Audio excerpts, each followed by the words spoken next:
reçois ton miracle. Tu reçois ton miracle. Un miracle ne se fabrique pas. Un miracle se reçoit. Et se reçoit dans le cœur. Dans ton cœur. Dans ton cœur, dans ton âme. Quel que soit ce que tu demandes à Dieu maintenant, il te l'accorde.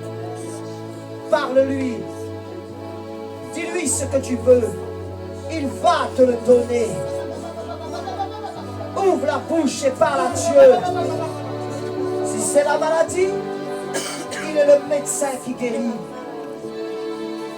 Si c'est un handicap, il va aussi te guérir.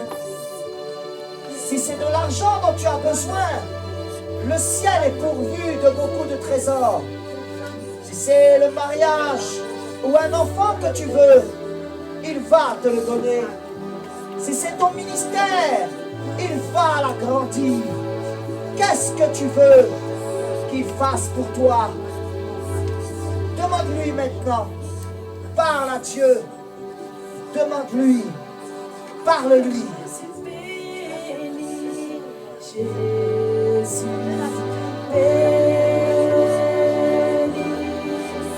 Jésus béni, Jésus béni,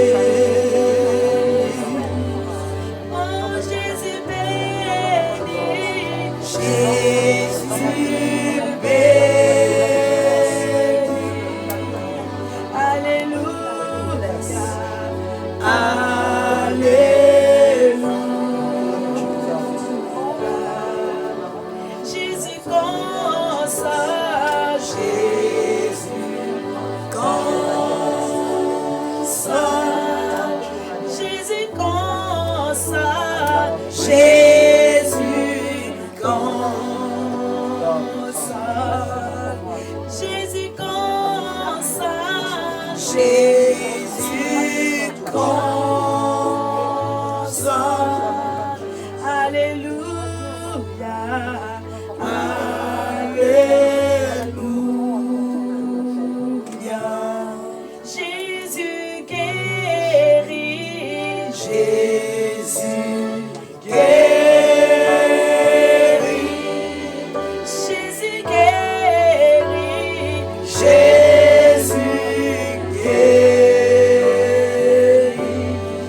Est-ce que quelqu'un peut acclamer la présence de Dieu?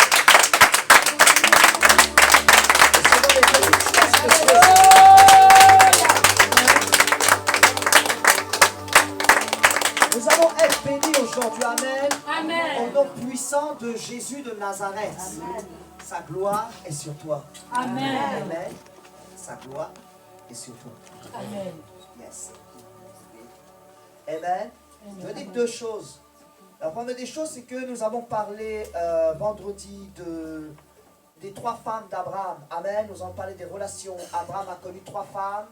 Il a connu trois femmes. Il a épousé Sarah, la fille de Sem. Il a aussi eu une relation avec la servante de Sarah, Agar, la fille de, n'est-ce pas, de Cham, n'est-ce pas, le père des Canaans.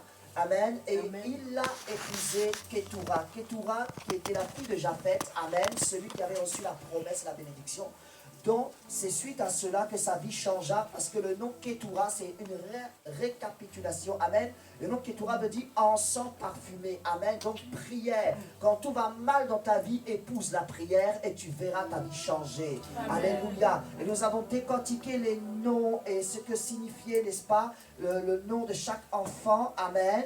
Mais nous n'allons pas parler de ça. Le samedi, nous avons seulement donné une exhortation par rapport au passage de Exode, le chapitre 1, verset 12, qui déclare: plus on l'accablait et plus il se multipliait.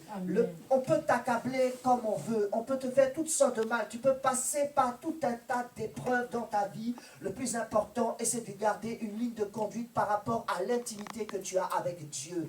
Le plus important n'est pas de recevoir l'onction, mais de la garder. Or, recevoir l'onction, c'est comme recevoir de la nourriture, ce n'est rien. Ce qui est important, c'est de garder la relation avec la personne qui a l'onction, qui s'appelle le Saint-Esprit. Amen. C'est le Saint-Esprit. L'Esprit de Dieu peut changer la vie de toute personne. Il peut faire pousser un bras, un doigt, une oreille, une jambe. Il peut guérir toutes tes maladies et toutes tes infirmités. Le diabète n'est rien pour lui. Donc, si quelqu'un a le diabète là, ici, dans cette salle, je te dis que tu sortiras d'ici avec la guérison. Et nous serons même capables d'acheter un sac à sucre pour que tu manges le sac devant nous. Parce que Dieu est capable de te restaurer là, maintenant où je te parle. Le Dieu que nous prions est le Dieu de l'impossible.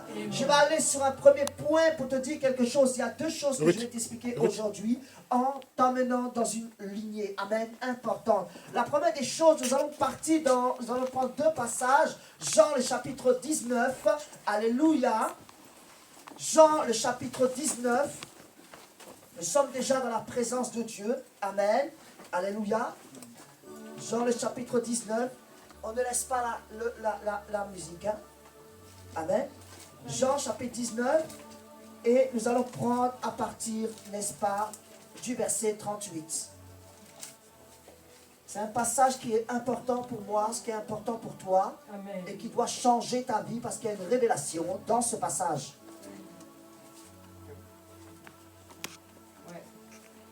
Amen. Amen. Est-ce que vous nous suivez?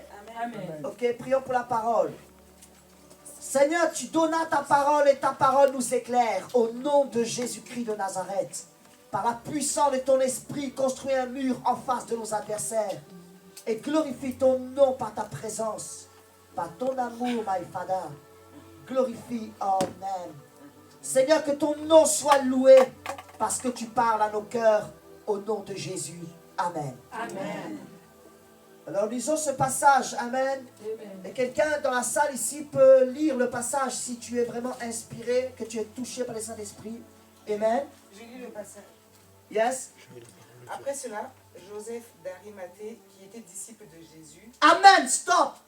Après cela, Joseph d'Arimathée, qui était disciple de Jésus. Tout le monde est chrétien, mais tout le monde n'est pas disciple. Amen. Continue. Mais en secret, par crainte des Juifs, demanda à Pilate la permission de prendre le corps de Jésus. Amen. Amen. En secret, par crainte des Juifs, donc par crainte des hommes. Amen. Continue. Amen. Et le Pilate le lui permit. Et Pilate lui permit. Il vint donc et prit donc le corps de Jésus. Il vint donc, prit le corps de Jésus. Nicodème, qui auparavant était allé de nuit vers Jésus. Qui connaît Nicodème? Amen. Amen. Continue. Vint aussi apportant un mélange d'environ 100 livres de myrrhe et d'aloès. Amen. Lis le verset 40. Ils prirent donc le corps de Jésus et l'enveloppèrent de bandes avec les aromates, comme c'est la coutume d'ensevelir chez les Juifs. Amen. Amen. Or, il y avait un jardin. Amen. Amen. Stop. Amen. Attends une minute. Regarde.